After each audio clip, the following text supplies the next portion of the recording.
مساء الخير، اهلا وسهلا فيكم مستمعينا ومتابعينا متابعي اذاعه بوير اف ام على الموجة 103.5، وايضا متابعي اذاعه بوير اف ام على البث المباشر بوير عربي.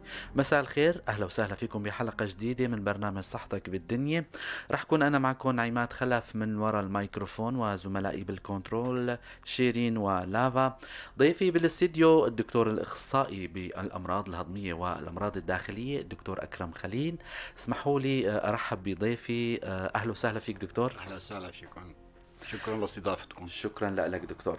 مستمعينا، نتمنى الكل اللي هلا عم يسمعونا، سواء كان على البث المباشر بوير عربي او على البث الاف ام 103.5، اي حدا عنده سؤال بما يخص الامراض الداخليه الامراض الهضميه، لا تترددوا، شيلوا السماعه واتصلوا معنا عبر الرقم الارضي 429 101.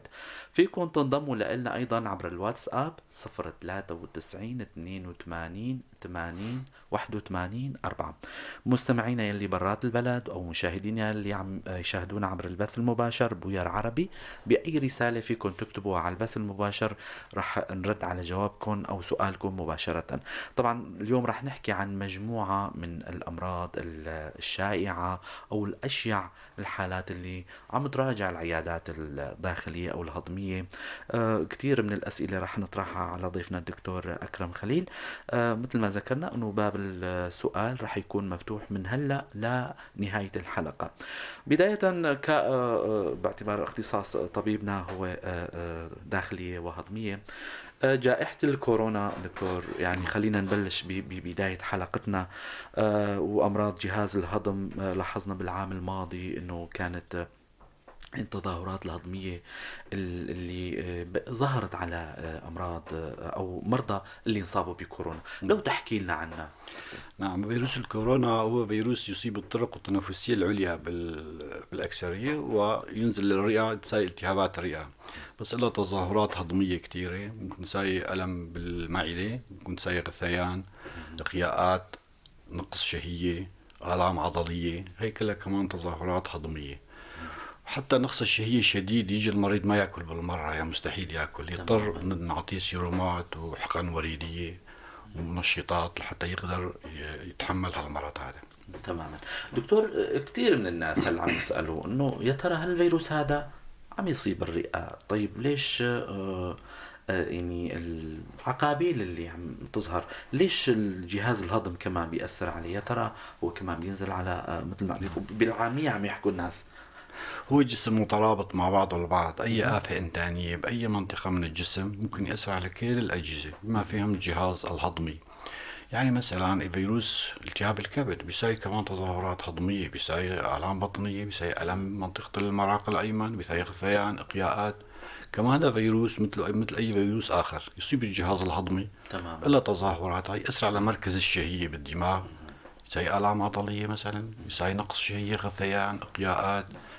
يعني المريض ما يأكل بالطعم، حاسة الذوق يتغير، يصير حتى حاسة الشم، يصير في فقد بحاسة الشم. هي كلها تظاهرات ناتج عن الفيروس. تماما. مثل أي كائن تاني، حتى جراثيم مثلا، جراثيم التيفي ممكن يأثر على الجهاز الهضمي، ممكن يساوي صداع، ممكن يساوي آلام عضلية، يأثر الجسم كله مرتبط مع بعضه البعض يعني. تماما. دكتور، كيف بتتصرفوا مع الحالات هاي؟ يعني ايمت بتلجأوا لتعالجوا المريض بالدواء، او بتلجأوا لانه ايمت يوصل المريض لمرحلة انه لازم يمكث بالمشفى مثلا؟ هلا مريض الكورونا او الكوفيد 19 اذا مريض ما عاد اكل بالمره اجباري بده ياخذ سيرومات، والا بيتجفف وممكن يصير معه قصور كلوي حاد، ويصير في ضعف بالمناعه والأضداد ما عاد تشتغل بحالات التجفاف، فنضطر نعطيه سيرومات. احيانا ايام، احيانا ممكن اسبوع، ممكن من 10 ايام نضطر نعطيه سيرومات ونعطيه فيتامينات ومعالجه داعمه. اما اذا مريض ياكل يشرب يعني بشكل عام، ما مريض عادي وسط إصابته مو شديدة، فبياكل بيشرب عصائر، فواكه، خضروات، يعني مآكل خفيفة، ما نعطي سيرومات. أما المريض اللي ما يأكل بالمرة، ما يستسيغ الأكل أبدا، حتى يحس الأكل كأنه يعني ما بيحس فيه، يعني فورا بيصير عنده غثيان وبيصير إقياءات كمان، هذا إجباري لازم ياخذ سيرومات. تماما. دكتور، كمان من الحالات الأشيع والمراجعين العيادات عيادات الداخلية والهضمية. أيضا موضوع القولون أو العصبي، إذا جاز التعبير بالعامية، كثير من المرضى تقعد عند طبيب باستراحة المرضى بتلاقي أغلبيتهم 90% عم يعانوا من موضوع القولون العصبي. يا ترى شو هو؟ هو عياداتنا تبع الداخلية وخاصة العيادات الهضمية بصراحة إذا بدنا نساوي إحصائيات يعني تقريبا 50% من مرضانين المراجعين لعياداتنا يعانوا من تشنج الكولون. تشنج الكولون أو كولون عصبي أو بالإنجليزي بسموه irritable bowel syndrome. هذا مرض سليم تماما، بيتظاهر بأعراض آلام بطنية، بيتظاهر بنفخة، قرقرة، إسهالات، أحيانا إمساك، تناوب إسهال إمساك. فالمريض بشكل عام صحة جيدة، بيكون صحته جيدة يعني ما في مشكلة، وهذا مرض مو عضوي، ما في أي مرض بالكولون. تساوي كل الاستقصاءات، تساوي مثلا إيكو بطن، تساوي تحاليل كاملة يطلع طبيعي، تساوي تنظير كولون، تساوي تنظير معدة، كله طبيعي والمريض عم يشكي. ضل المريض يجي لعنا يقول الدكتور أنا عم بعاني من نفخة وغازات وتطبل البطن وعم يزعجني. فعم نطمن المريض أول شيء إنه هذا مرض سليم ولا يؤثر على الصحة إطلاقا، يساوي فقط إزعاج يعني. نحاول نعطيه شوية تعليمات عن الحمية، مثلا تخفيف البقوليات، المآكل تساوي غازات مثل البقوليات، فول، حمص، عدس، فاصوليا، المشروبات الغازية، البيبسي، الكولا، بعض المنبهات مثل التدخين، القهوة، النسكافيه، مشروب طاقة. شباب كتير عم يشربوا مشروب طاقة فيه كافيين كتير، يعني نسبة الكافيين قريت على العلبة كتير كافيين عالية، هاي بتساوي تهيج الكولون، بتساوي تشنج كولون، بتساوي إزعاج إرباك يعني. فمرض القولون العصبي هذا مرض العصر بصراحة، له علاقة بالشدة النفسية والستريس والضغوطات والحروب والحرب القائمة عنا هلا، كله هذا يأثر، يساوي آلام بطنية وآلام قولونية، وظل المريض يتضايق يعني مو مرتاح.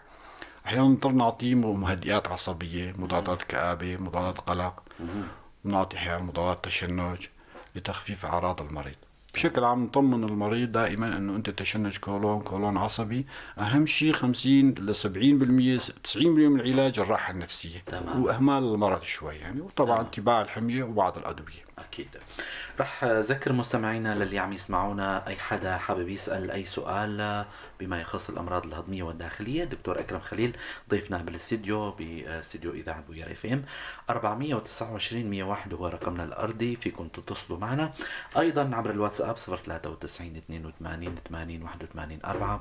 يلي برات البلد حتى فيكم عبر الفيسبوك أي رسالة فينا نقراها أو نتصل. طبعا في عنا سؤال الأخت نور عم تسأل دكتور، الكورونا في سيلان أنف، باعتبار كان تطرقنا لموضوع الكورونا، أنا تقريبا كل أعراض معي بس في سيلان بأنفي، لهيك أظنه قريب، خاصة أكلت برد لصار فيني هيك. يعني هو صحيح جوز شوي برات موضوعنا، ولكن باعتبارك اتصلت. مزبوط. لا ما هلا حاليا هلا بتغير الطقس الحالي عم نشوف كتير مرضانين يجوا بسيلان، الام حلق، سعال، هذا ممكن يكون اعراض انفلونزا عاديه تماما وبيشبهوا بعض. فالمسحة صارت سهلة وعم نبعتهم على الهلال الأحمر يسووا مجاني، نبين إذا كوفيد إيجابي ولا سلبي. في كل الأحوال العلاج نفس الشيء، الراحة، شوية مسكنات، السوائل، وبس يعني ما تخافوا كتير. يعني الانفلونزا العادية كما هلا شائع حاليا، فالتمييز بيناتهم بدقة يتم عن طريق المسحة. تمام. أما أعراض الكورونا شوي يعني بيساوي طول أكثر، مثلا يضل حوالي أسبوعين، أما الإنفلونزا العادية غالبا 5 أيام ل7 أيام بيطيبوا. تمام. ما يتغير حاسة الذوق ولا حاسة الشم. أما السيلان والعطاس وهي غالبا أعراض إنفلونزا عادية. تماما. دكتور، أيضا من الأمراض الأشيع واللي عم نلاحظ أنه أكثر المراجعين بعيادات الهضمية هي بتسمع كثير من الناس انه والله انا معي قرحة معدية. طب شو هي القرحة المعدية؟ شو اسبابه؟ شو طرق العلاج؟ كيف بيوقي حاله المريض؟ هلا القرحات الهضمية نحن بنسميها القرحات الهضمية، قرحات اللي كتير تصيب المعدة والإثناء الشريب. هدول طبعا آليات تبعها معقدة وكتيرة وأسبابها عديدة يعني. ممكن مثلا فرط حموضة عند مريض، ممكن جرثومة المعدة بيسموها هيليكوباكتر، ضعف بالمخاطية، ممكن بعض الأدوية مضادات الالتهاب غير ستيرويدية اللي يستعملوها الناس هلا حاليا بشكل عشوائي. تماما. مثل المفاصل، واحد يجاه مفاصله، يجاه ظهره، بيروح على الصيدلية بياخد ديكلون، ديكلوفيناك، بروفين وإلى آخره. او حتى ممكن في ناس يخافوا ياخذوا اسبرين بياخذوا كوقايه مميع يعني مشان القلب وقايه من جلطات القلب، وهي ما في ضروره اذا مريض ما عم يعاني من امراض قلبيه ما عنده عامل خطوره المفروض ما ياخذ اسبرين لحاله ابدا لانه مقرح. ممكن تماما. يؤدي تقرحات حتى الى نزف واحيانا انسقابات يعني. أها. هاي مجمل الاسباب تبع القرحات يعني. طبعا القرحات المعديه والقرحات الاثنى-عشريه. القرحات الاثنى-عشرية عادة هيك آلام بتيجي آلام بالمنطقة المعدة، بتيجي على الجوع، بتخف شوي بتناول الطعام. فالطبيب يفحص بيشوف بيساوي له ايكو، اذا ما في مثلا مرارة فيها شيء والكبد كله طبيعي ممكن يعطي شوط علاجي اسبوع اسبوعين. اذا تحسن المريض تابع لمدة شهر، يتجنب الادوية المسكنة، المآكل الحامضة، الكحوليات الكولا اللي فيه كافيين، القهوة، النسكافيه، التدخين مضر كتير. ممكن يزيد أعراض القرحة وما يخلي القرحة تشفى. إذا بعد شهر طاب وخلاص تمام.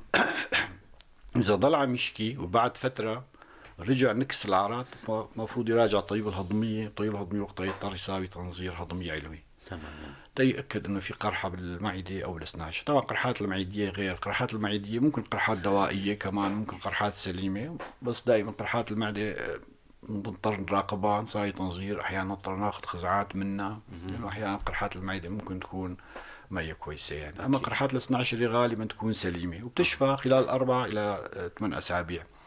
التدخين يأخر الشفاء. عدم انتظام بالأكل، الجوع الشديد، المريض ما ياكل ما يفطر، بيشرب قهوه ونسكافيه هيك لبعد الظهر لما ياكل، فيضل المعده فاضيه والحموضه حمض كلور الماء الموجوده بالمعده بتاثر القرحه وبتزيد اعراضها، حتى ممكن احيانا تصير انسقابات. بس انسقابات كتير شو بشهر رمضان يعني العالم عم تصوم بعد فتره واحد عم يعاني من قرحه. دائما مريض القرحه نقول له ما تصوم، بيجي بيصوم ففجاه يصير عنده الم بطني شديد ونضطر نسوي له احيانا جراحه وجراحه اسعافيه يعني. تماما. لهالشي هذا الأخ حسن أحمد بعد رسالة على الواتساب، هو عم يقول إنه أنا مدخن عمري 50 سنة، عم عاني من حموضة مستمرة. وطبعا هو عم يقول إنه عم يذكر إنه عم ياكل قهوة، يشرب قهوة على الريق. يا ترى الدخان والقهوة هن سبب لهالحموضة المستمرة؟ الأخ حسن أحمد. نعم. اولا الحموضه معناته في فرط حموضه عم يشعر المريض في انه بخلف الصدر، جدار الصدر بيشعر بالحموضه، معناته حمض كلور الماء ارتد للمري. المري مو مخاطيط المري مو واقيه ضد حموضه المعده. فله اسباب كثيره الحموضه، ممكن يكون قلس معدي مريئي اذا مريض بدين، اذا عنده فتق حجابي. طبعا القهوة والتدخين هدول يزيدوا إفراز الحموضة كتير يعني. والكافيين والنيكوتين الموجودان في التدخين والقهوة يساوي ارتخاء بالمعصرة المعدية المريئية ويساوي التهاب أسفل المري، بسموه متلازمة بالإنجليزي اسمه جيرت. حتى هذا الحموضة ممكن يساوي التهاب أسفل المري، والتهاب أسفل المري يتحول بالمستقبل لمري بارد، وهذا مو كويس كمان، ممكن يتحول. المريض إذا بدين خليه يخفف وزنه، القهوة والنسكافيه وهي تخفيفة قدر الإمكان يعني. والتدخين عادة سيئة المفروض الواحد يتجنبه. أكيد. إذا بدين بده ينحف. طبعا الأكلات إذا كان عم يعاني من حموضة المفروض يخفف الوجبات تبعه، ما يكتر كتير، ما ينام مباشرة بعد الأكل. وإذا نام خليه هيك جزعه مرفوع شي 30 درجة مشان ما ترجع حموضة المعدة للمري، أو بسموه قلس معدي مريئي. هاي بشكل عام هي المفروض ما يشد الأحزمة على بطنه كمان. عدم رفع الأثقال. هاي كلها مثلا تمارين تبع المعدة ممكن تساوي قلس معدي مريئي. وتساوي ألم شديد حتى يشبه ألم الذبحة الصدرية أو النقص الطريقة القلبية. أحيانا المريض يراجع أطباء قلبية ويسوي له اختبار جهد وقسطرة قلبية وبيطلع ما في شيء، بالنهاية يطلع عنده قلس معدي مريئي. حتى ممكن احيانا القلس المعدي المريء وهي الحموضه ترجع للبلعوم وتساوي له التهاب بلعوم مزمن. تمام. يروح على اطباء الاذن والحنجره يضلوا يعالجوه ما يتحسن، فيحولوا لعنا نشوف انه والله فعلا عنده قلس معدي مريء، بنعطيه ادويه يشد المعصره وادويه تظبط الحموضه، خلال شهر شوف المريض تحسن تماما. تماما. في السؤال على الأخ سيلفستر أوليفر، ما بعرف إذا قريت الاسم مزبوط، هو عم يسأل ما هو أسباب ارتفاع الصفار، مع العلم أنه القنوات الصفراوية أحيانا تكون سليمة. يعني سؤال علمي بحت، ربما أكيد عم يعمل بمجال السلك الطبي. نعم. هو عم يحكي عن يرقان. طبعا اها. يرقان له اسباب كثيره، يعني احيانا طرق صفريه تكون طبيعيه مثل نعم. التهابات الكبد الحاده بشكل عام تساوي يرقان. مهم. كل التهابات الكبد الحاده الفيروسيه تساوي يرقان. في بعض الامراض الانحلاليه اللي ما له علاقه حتى بالكبد مثل التلاسيميا، المنجلي، فقر دم انحلالي، مهم. حتى الفوال ممكن يساوي يرقان. اكيد. فاليرقان له اسباب كثيره كثيره. الطرق الصفراوية طبعا لا أحد أسبابها، إذا في حصاد بقناة الجامعة يساوي كمان اسمه يرقان انسدادي. مهم. فأسباب اليرقان كتير بحث طويل وشائع. تماما. سؤال آخر عبر الواتساب، الأخت سوزان هي عمرها 73 سنة، طلب مني الدكتور الهضمية تنظير معدة وأنا بخاف، شو تنصحني دكتور؟ عندي قرحة بالمعدة وكاتبة تشجع، هي عم تعاني من تجشؤ. طيب. هلا إذا عم تشكي من ألم بالمعدة، نقص شهية، نقص وزن، غثيان، أحيانا إقياءات، هي مفروض وما استجابت على شروط علاجي، مهم. مفروض تساوي تنظير. التنظير كتير سهل، اختلاطات صفر، ما في أها. أي اختلاط للتنظير أبدا نهائيا، عشان ما نهائيا. تخاف نهائيا. حتى تخدير ما بدها، بس تخدير موضعي، مهم. بخاخ لدوكاين عم بالبلعوم، مهم. المريض يكون هادي مهم. وينظر كأنه عم بياكل أكل يعني. تماما. العيادة عم نساوي دائما، عم نفسيا عم نعالج المريض انه تفكر بالاكل اثناء التنظير، هدي حالك تماما. وتذكر اكلات طيبه وفكر مساوي تنظير كثير سهل يعني. وهو تنظير منظار ما في اشعه ولا في شيء ضوء يفوت على المعده، يستغرق كاميرا. دقيقه لدقيقتين.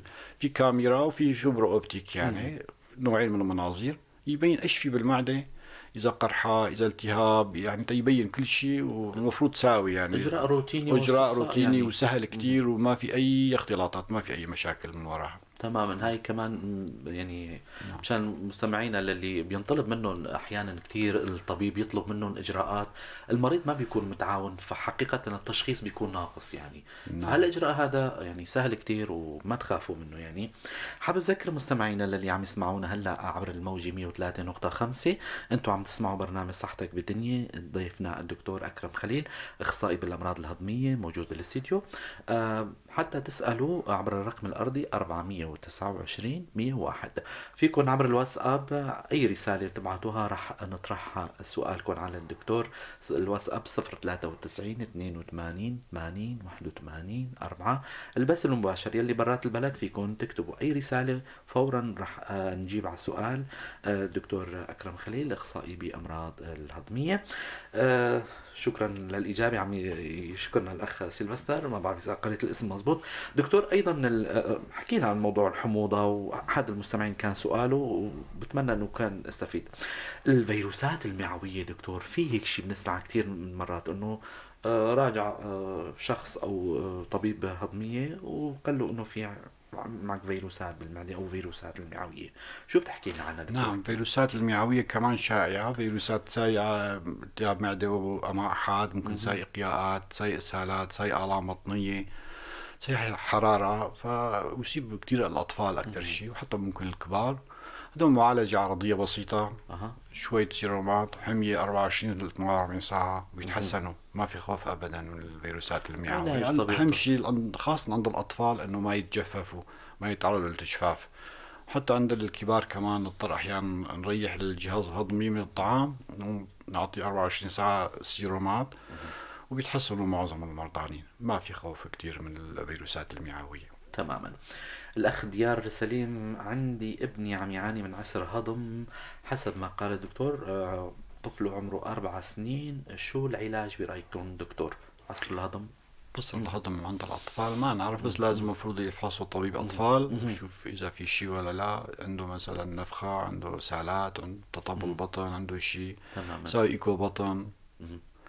على الأغلب عسرة الهضم عند الأطفال لا خاصة، يعني علاجات تماما. خاصة، مثلا إيش عم ياكل، إيش طبيعة الأكل عنده.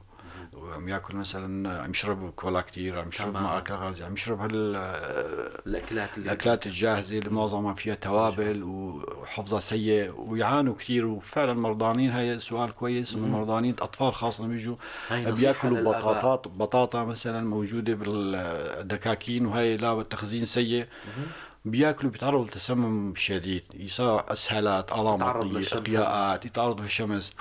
فالمفروض هالمآكل هي والله يتجنبوا الأطفال تبعنا، المفروض ما يأكلوا هالأكلات هاي كمان نصيحة من الطبيب للآباء والأمهات. خاصة الأطعمة المكشوفة يعني. مكشوفة أكيد أكيد. حابب أذكر مستمعينا اللي عم يسمعونا هلا حاليا 429 101 هو رقمنا الأرضي، فيكم تسألوا أي سؤال بيخص الأمراض الداخلية والهضمية. الدكتور أكرم خليل ضيفي بالاستديو برنامج صحتك بالدنيا. أي سؤال بيخطر على بالكم لا تترددوا، فاتصلوا معنا أكيد رح تكون الإجابة فورية. دكتور، أيضا الأمراض الشائعة بمجال أكيد جانا سؤال بنفس السؤال سبحان الله. عم تسأل الأخت هي بما يخص موضوع المرارة. المرارة، التهاب المرارة، شو أسبابه وطرق علاجه؟ يا ترى إيمت تلجأوا ليتعالج التهاب المرارة دوائي وإيمت بيكون جراحي؟ الأخت عزيزة هي عم تسأل إنه مرض المرارة محصاة وراثي، أمي وخالتي، هي أمها وخالتها عملوا استئصال جراحي، فهي خايفة على الحالة، يا ترى وراثي أم لا؟ نفس السؤال سبحان الله. نعم، المرارة المحصات يعني أكثر شيء يصيب النساء، بنسميه 5F بالإنجليزي، يعني النساء الأربعينيات، الشقراوات، البدينات، الولودات، بسموها 5F بالإنجليزي، يعني فيمال، فيرتايل، فات، فير. بس ممكن يصيب الرجال، حتى ممكن يصيب الأطفال كمان، بس معظم بيجي عند النساء يعني بالأربعينات، وعند مرة حامل وعم تجي أولاد كتير ممكن تتعرض، وإراسة إلى دور طبعا تشكل بحصات في المرارة. هلا إذا مرارة محصات عرضية وتعطي أعراض آلام منطقة المراق الأيمن، يعني تحت الأضلاع اليمنى ولمنطقة المعدة ولا بين الكتفين مع أقياءات، الآلام يستمر نصف ساعة لساعة. وممكن إذا صار مع التهاب بنكرياس طبعا اختلاطاتها كمان يكون ألم شديد وما بيتوقف إلا بالمسكنات وبالمشفى. هاي المرارة قطعا بدها عملية. طبعا لازم دراسة، نشوف شو سبب المرارة، نشوف وظائف الكبد، نشوف كل شيء حتى ننفي آفات المعدية المرافقة للمرارة. أحيانا بيكون قرحة صناعشرية لدى المريض ومعه مرارة كمان. فأحيانا نضطر نسوي تنظير هضمي قبل ما نسوي عملية المرارة، نتأكد إنه في قرحة عنده ولا ما عنده، بعدين نسوي استئصال المرارة. في بعض المرارات اللا عرضية، مثلا حصات وحيدة بالمرارة ما تسوي أي مشكلة، ما تسوي آلام. صدفة بالإيكو نكشف إنه في مرارة فيها حصاد، عم تشكي ما عم يشكي من شيء ولا عم يراجع ولا عم يتضايق من أي أكلة. هاي المرارة ممكن ما تسوي العملية، تتراقب فقط يعني. المرارة العرضية مجرد عطى عرض لازم تسوي عملية استئصال المرارة ضروري.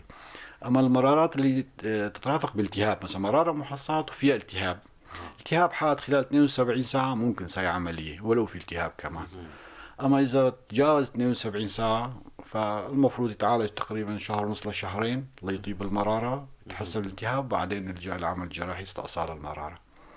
في مرارات مو محصات، بس يجي التهاب مرارة لا حصوي، يعني بدون حصات تلتهب المرارة. كمان ممكن معالجة محافظة بالسيرومات بالصادات ممكن يتحسنوا. إذا تكرر التهاب مرارة لا حصوي أكثر مرة كمان نلجأ للجراحة رغم وجود عدم حصيات. تماما. في بعض الأمراض مثل التيفية الناكسة، التيفو بسموه العامية التيفو ناكس، ضل المريض يشكي من أعراض تيفية، كل فترة يعالج يرجع. مخزن جراثيم التيفية بالمرارة، نضطر نلجأ لاستئصال المرارة مشان يشفى المريض تماما. لأنه مخزن جراثيم يضل بالمرارة، يضل بعض الجراثيم موجودة بالمرارة، فتساوي نكس متكرر. تماما. هاي بشكل عام عن المرارات. طبعا اختلاطات المرارة كثيرة، ليش بنلجأ لاستئصال المرارة؟